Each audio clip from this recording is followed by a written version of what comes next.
Saya Nina, yang bekerja sebagai sekretaris desa di Desa Harapan.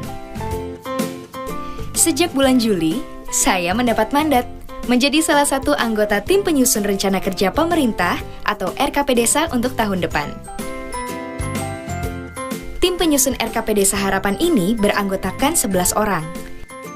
Di tim ini, selain saya yang mewakili perangkat desa, ada teman-teman lain dari tokoh masyarakat, anggota PKK, Karang Taruna, kelompok perempuan lainnya, dan sejumlah elemen masyarakat desa. Awalnya, saya belum tahu apa itu RKP Desa. Setelah membaca Undang-Undang Nomor 6 Tahun 2014 tentang desa dan mendapatkan penjelasan dari Kepala Desa selaku pembina tim penyusun RKP Desa, saya menjadi paham. RKP Desa merupakan rencana pemerintah desa yang disusun untuk melaksanakan pembangunan desa 1 tahun ke depan.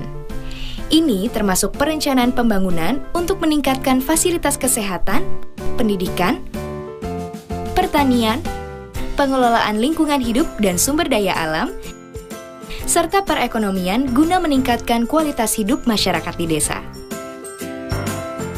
Yang jelas, rencana pembangunan yang disusun dalam RKP Desa ini harus sesuai dengan Rencana Pembangunan Jangka Menengah atau RPJM Desa yang telah dibuat sebelumnya untuk jangka waktu 6 tahun ke depan. Jadi, poin-poin yang ada di RKP Desa harus sesuai dengan RPJM Desa. RPJM Desa dan RKP ini nantinya menjadi satu-satunya dokumen perencanaan di desa. Kedua dokumen ini juga menjadi dasar dalam menyusun APB Desa yang diatur melalui peraturan desa. Mengingat pentingnya RKP Desa dalam tahapan pembangunan desa, saya bersama tim penyusun RKP Desa harus kerja keras membantu merancang apa saja yang menjadi prioritas pembangunan setahun ke depan.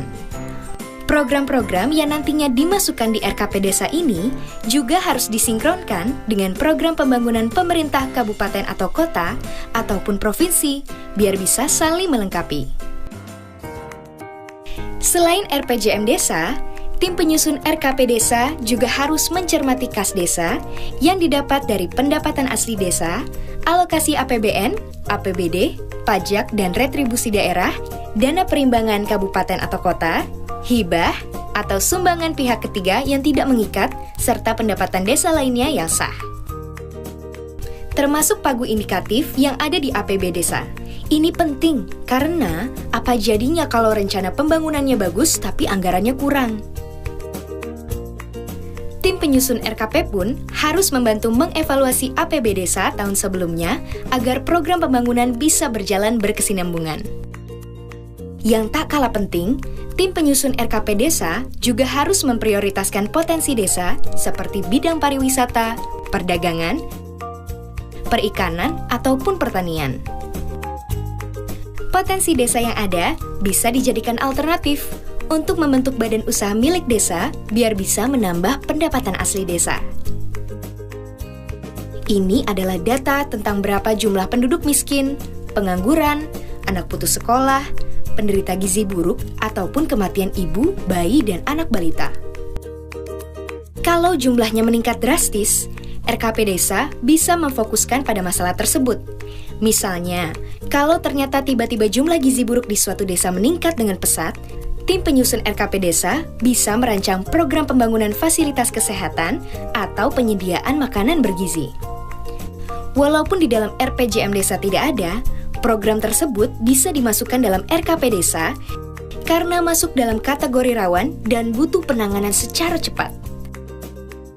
Memasuki bulan Agustus, RKP Desa selesai disusun dan tinggal disosialisasikan melalui musyawarah yang melibatkan masyarakat desa, Badan Permusyawaratan Desa atau BPD, pemerintah kecamatan, kabupaten atau kota, dan provinsi, serta kepala desa dan perangkat desa.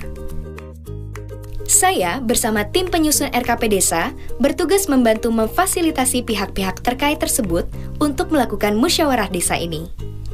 Di forum musyawarah desa ini, RKP Desa dibahas. Program pembangunan desa mana yang perlu dilaksanakan tahun depan dan mana yang bisa dilakukan tahun depannya lagi.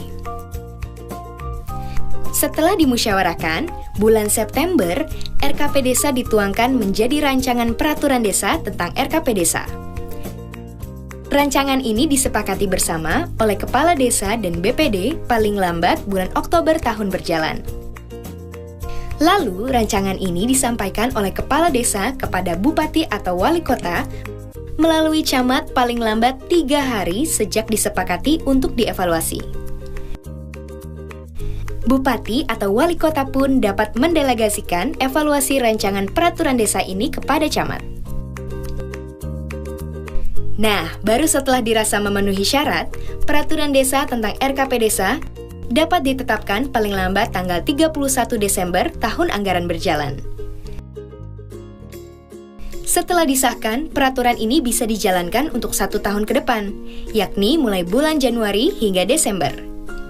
Sebagai pelaksana pembangunan desa, pemerintah desa wajib memberitahukan kepada masyarakat mengenai peraturan desa yang mencakup pembangunan desa selama setahun ke depan yang telah disepakati bersama antara masyarakat dan pemerintah desa. Tak lupa, tim penyusun harus menelaah data kerawanan desa dalam RKP Desa. Pemerintah desa juga harus mensosialisasikan pelaksanaan dan pertanggungjawaban pembangunan ini pada setiap semester, yaitu bulan Juli dan Januari. Sekarang, tugas saya bersama perwakilan masyarakat yang diberi amanat menyusun RKP Desa sudah selesai. Nah, kini kita sebagai masyarakat desa tinggal mengawal pelaksanaan pembangunan yang telah kita rancang bersama tersebut. Tapi jangan lupa, kita semua sebagai masyarakat desa juga harus mengawasi program yang sedang berjalan sekarang ini, hasil implementasi RKP Desa tahun sebelumnya. Ini semua semata-mata agar pembangunan desa bisa berjalan sesuai rencana, berkesinambungan, akuntabel, transparan, dan profesional demi meningkatkan kesejahteraan masyarakat desa.